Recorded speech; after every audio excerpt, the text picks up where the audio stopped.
Start. Mr.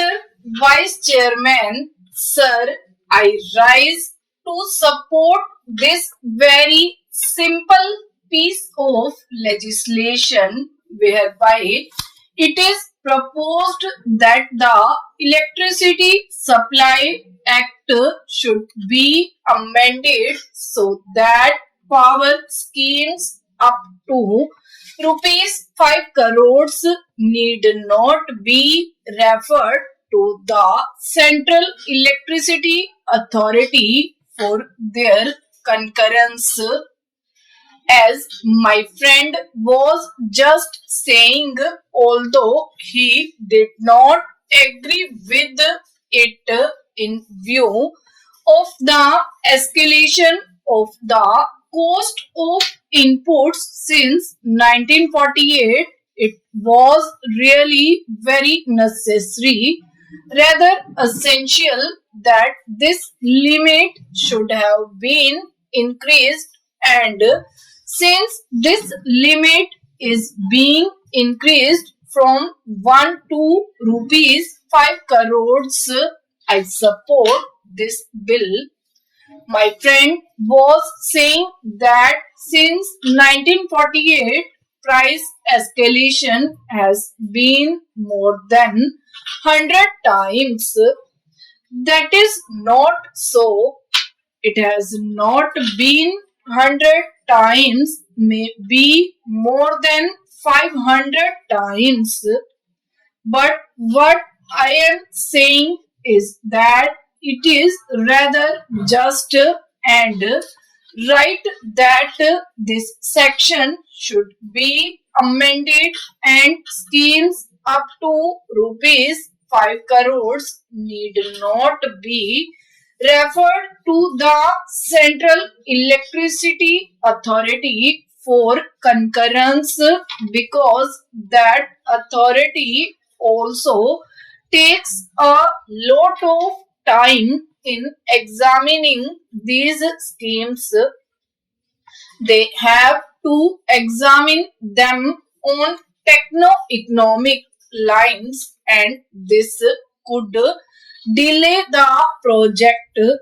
So at least up to 5 crores, this delay will be avoided, and this legislation is a welcome move.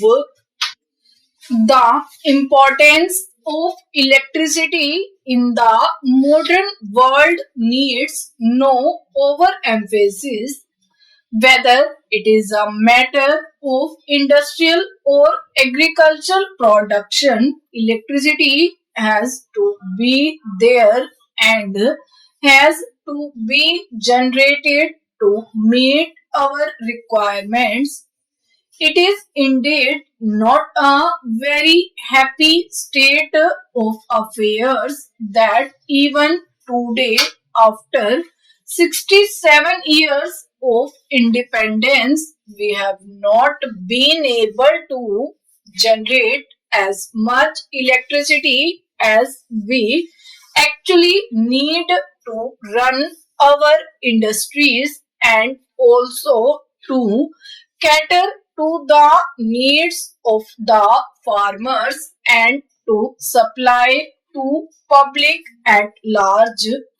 Still, it is rather gratifying to note that in the first quarter of the current financial year, the power generation has been more than 15%, that is, from April to June, as compared to the corresponding period last year. And in this, the thermal power generation has increased by 13% and hydro by 19%. During the 10th plan period, the target for electricity generation was 19,000 megawatt, and we have been able to achieve only 14,000 megawatt. It is indeed a very sorry state of affairs that almost all the state electricity boards are in a very bad condition, and all that they know is to increase the price and cost of electricity. They are going on doing this ever since they existed. Almost all of them are running at a loss. It is a very serious matter and must be looked into. As I said at the very beginning, if we cannot generate electricity, we cannot ensure industrial development as much as we want it to be. Almost 20,000 industries or more than 20,000 industries have suffered just because of short supply of electricity. Very important industries like coal, steel, cement, fertilizers have all suffered in the past, and they are still suffering to the extent that we are not able to provide electricity to them.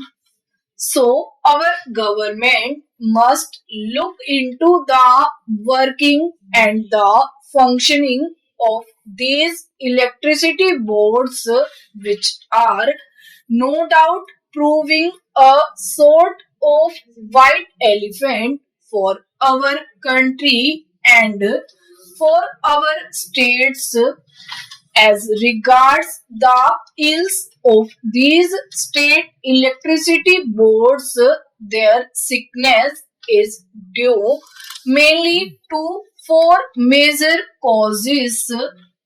Number one is non-utilization of capacity. None of these boards which are running at loss is able to generate electricity to the installed capacity. Capacity utilization is much less, and this utilization should also be increased. Number two is delay in the implementation of projects. The delay is due to so many factors.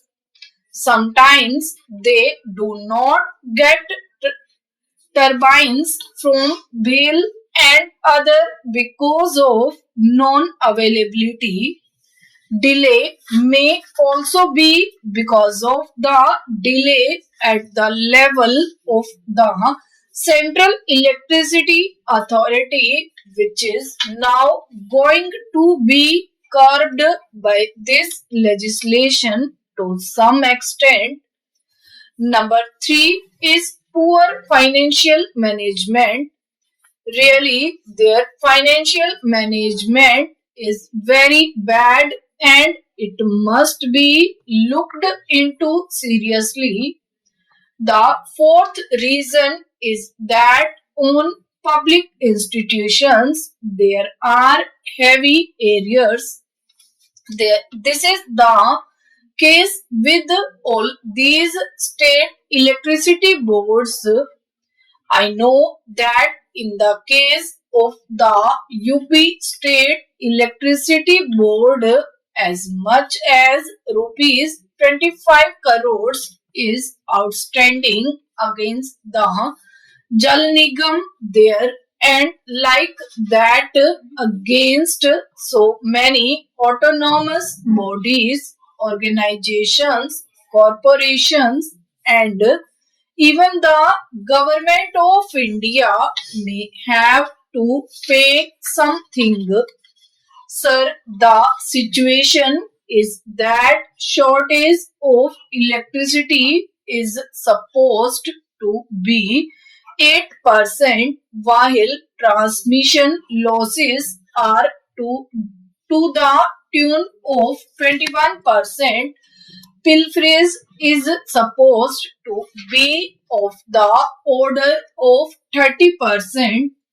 Our friend was talking about Haryana earlier. In Haryana alone, 20 lakh units are being pilfered in this field.